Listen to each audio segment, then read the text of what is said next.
1, go.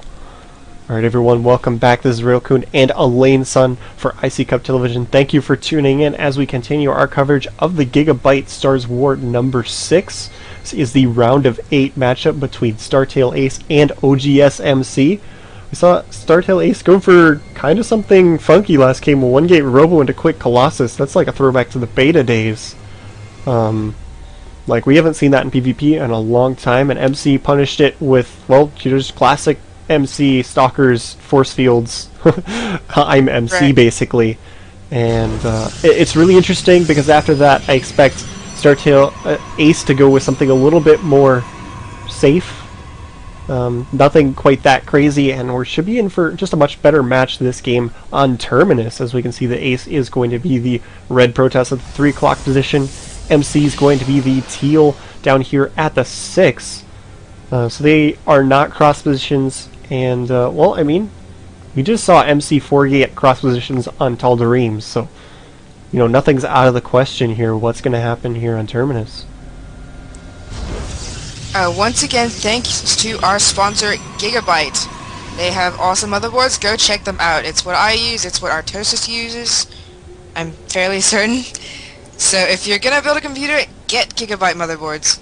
Especially their killer line, which is being featured in this tournament. It's really good for gaming systems. You should definitely check that out. Just really, really good motherboards, and that's not something you want to skimp on when you're making a computer. I want to say that the G1 Assassin is the best motherboard available right now for gaming. I dare say that. I mean, after how much I've heard you praise it repeatedly, I believe it. I just recommended it to the Razer CEO who just wants to build his own rig. I hope he goes with it.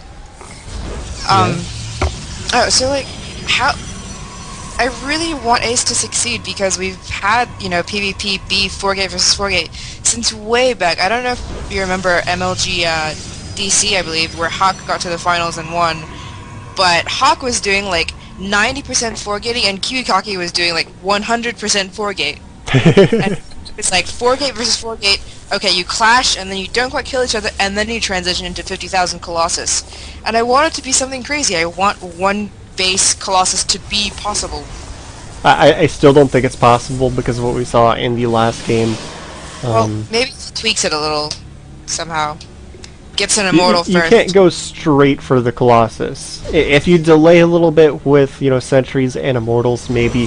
But it's tough to delay on that map in particular because that choke point is really hard to force field, like we saw. It takes 2 perfectly positioned force fields, and in most of the time it's going to take 3 to actually block it off. So you can't stand there, you can't block it with the force fields long enough to delay for that extra time. It's just really, really difficult on Tal'Darim. Maybe like cross positions here on Terminus would work a little bit better because it does have that ramp. So I think it's possible on single space ramps like Zelnaga or Temple, Shadow Temple. Like but look at this Twilight Council from Ace. We've seen a lot of Blink Stalker play from him in the past. Looks like he's going to be going for it once again. It's always entertaining to watch his Blink Stalker play, so I'm hoping that is what he's going for. And on the other side of the field, MC has exactly 2 gateways. I think he's going to go for 2 more, though. His warp gate is nearly finished, but I'm not sure. I really hope he doesn't go for a 4-gate, so we can see some exciting Blink Stalker action, though. Yeah, I mean, it looks like we're still going to see Blink Stalker action anyways. 2-gate Robo from MC, actually, so he's not going for the 4-gate. Ace has his extra 2 gateways on the way, so he's got 3 gateways. Oh, Dark Templars, actually. So Ace, you know, we see the Twilight Council, we kind of assume Blink, but he is going for DTs, and this is not a very good situation for the DTs. His opponent went 2-gate Robo. He doesn't know this yet, but I feel like MC is psychic. Yeah, MC's set up in a really good position to fight this off because he has that really quick robotics. Right, I mean, this is kind of like a build it or loss almost, but I don't know. He has his proxy pylon out over here, but he might be able to do some damage if MC were out pushing it and trying to put on pressure against Ace. Maybe we'll see like a 3-gate push with Dark Templar Archons to crush force fields. You can see MC actually poked into his base with some stalkers, and he deflected that, pulling the probes to surround those so he couldn't do any more damage. I don't think he saw the Dark Shrine, but he came so close. Let's look. Oh my god, look at that. Look at MC's vision.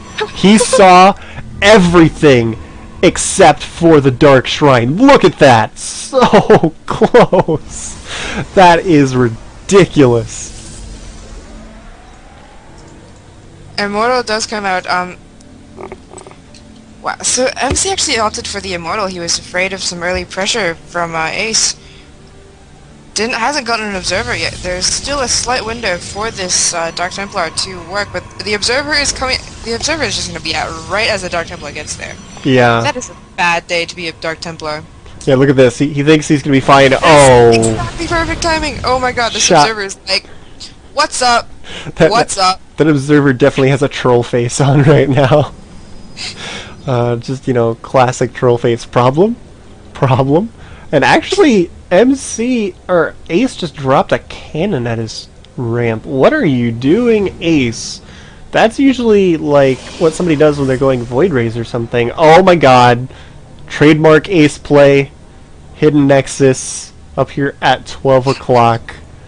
The cannon, though, like, if MC actually sees that cannon, he's going to be immediately suspicious. That's the one problem with this build right now. The cannon is very, very unorthodox. Most likely going to see that with his Observer at least. And then he's going to start looking around and trying to find what Ace is doing. So he might actually find this Nexus once he sees the cannon. But it looks like MC actually doesn't care. He's just going to attack. And Ace is down 400 minerals from this Nexus right now. He has that Observer, and there's no way for Ace to snipe that out, so Dark Templar are not going to be helpful, and he doesn't have, you know, as many units. Especially without an Immortal. Yeah, and that Nexus, you know, he's down 400 minerals. He just finished 2 more gateways. There's another cannon on the way from Ace. But they're positioned very far back here. He's really just trying to hold his ramp. MC has seen one of the cannons here. Going to see the second one. Now going to scout around the base with the Observer, it looks like. There is a strong possibility that if MC checks out the base and sees 5 gateways with the cannons, like, why do you have cannons? Oh my god, look at the blink up the cliff by MC, taking out a lot of the units by Ace. You might even be able to get one of these cannons. Oh my god, a whole bunch of probes coming off the line. He's going to take a lot of damage at the same time. And look at this, MC's just going to blink down the cliff once these stalkers are in danger.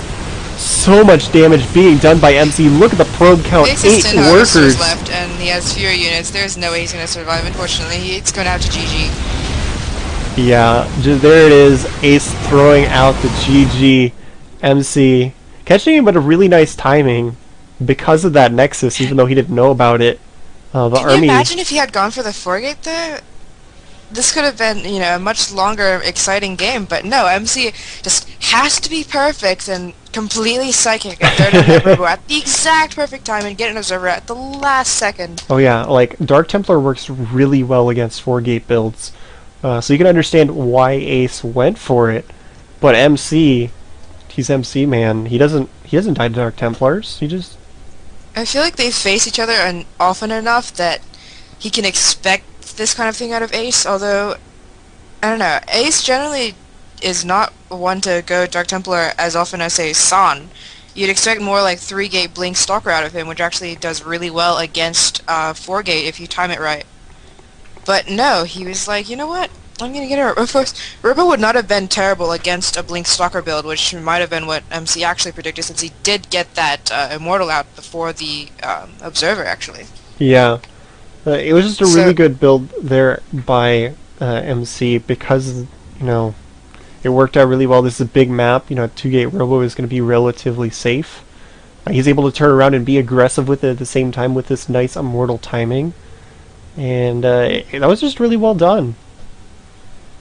Yeah, it's like, it's funny because if Ace was, you know, any other Protoss and usually goes to 4-gate, that would not have been a perfect build.